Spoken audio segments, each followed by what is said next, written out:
여러분, 안녕하십니까? 자고 일어나는 재앙, 데일리 재앙 브리핑입니다. 여러분의 구독과 좋아요, 그리고 공유가 여러분의 주변을 바꿀 수 있습니다.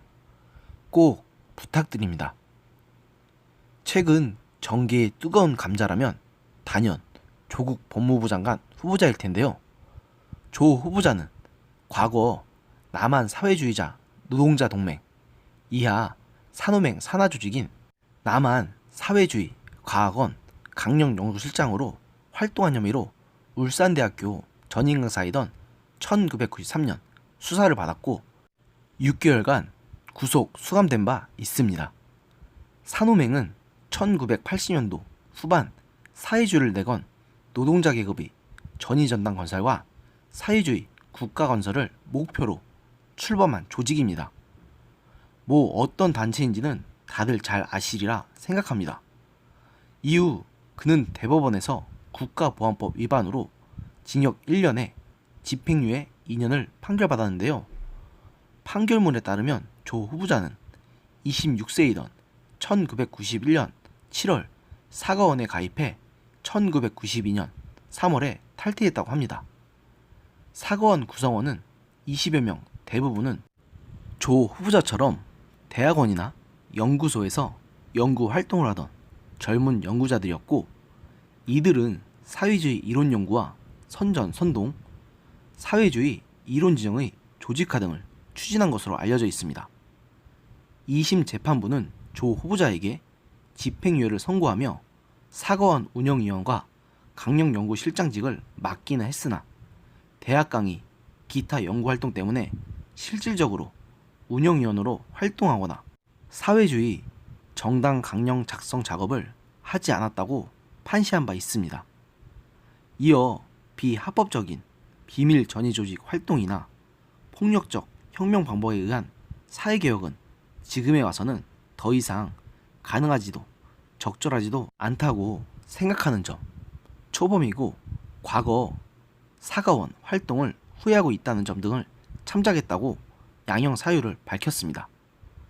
이에 대해서 조 후보자는 14일 오전 9시 30분께 인사청문회 사무실 꾸려진 종로구 적선 현대빌딩에 출근해 장관 후보자가 되고 나니 과거 독재 정권에 맞서고 경제 민주화를 추구했던 저의 1991년 활동이 2019년에 소환됐다고 하면서 이에 대한 입장을 표명했는데요.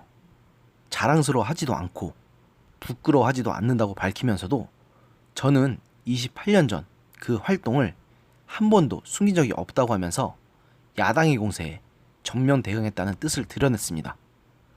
산호맹 사건에 대해 할 말은 많지만 인사청문회에서 충분히 답하도록 하겠다고 한 지 하루 만에 따로 입장을 표명한 것입니다. 그러면서 조 후보자는 20대 청년 조국은 부족하고 미흡했다. 그러나 뜨거운 심장이 있었기 때문에 국민의 아픔을 같이 하고자 했다. 앞으로도 그럴 것이라고 말하면서 향후 비가 오면 빗길을 걷고 눈이 오면 눈길을 걷겠다. 그러면서 저의 소명을 다하도록 하겠다고 했습니다. 진짜 말은 청산유수입니다. 예, 다만 산호맹 사건으로 재판받을 당시의 사법 판결에 대해서는 판결을 존중한다고 하면서도 판결문을 보면 저의 입장이 나와 있다고 했습니다. 진짜 조국 후보자에 대해서 보면 볼수록 이분은 대체 왜 법무부 장관으로 지명된 건지, 그리고 민정수석이 된 건지 알 수가 없습니다.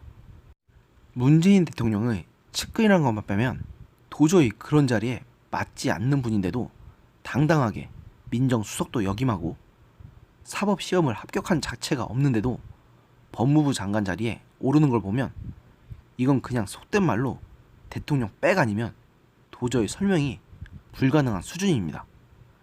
안 그래도 교수 시절부터 말이 많았던 분인데 민정수석을 하면서 더더욱 많은 사람들의 원성을 듣고 있습니다. 조국 후보자님, 그렇게 법무부 장관이 하고 싶으세요? 하긴 감투가 얼마나 좋습니까? 하지만 제가 보기엔 당신은 그 자리에 앉을 자격도 없고 문재인 대통령 덕에 앉는다고 하더라도 그 자리를 감당할 위인이 절대로 못 됩니다. 국민을 저열한 선동으로 두 쪽으로 갈라치고 자신들을 반대하는 사람들은 이 일을 제기하기만 해도 가짜뉴스, 혐오 발언이라고 매도하는 분이 이 나라의 법무행정을 총괄하는 법무부 장관을 하신다면 이 나라가 대체 어떻게 되겠습니까? 극성 지지자들을 제외한 일반 국민들이 당신을 어떻게 생각하는지 당신을 다룬 기사의 댓글만 봐도 한눈에 알 수 있을 텐데요. 정말 안타깝다는 말밖에 할 말이 없습니다. 오늘의 영상은 여기까지였습니다. 들어주셔서 감사합니다.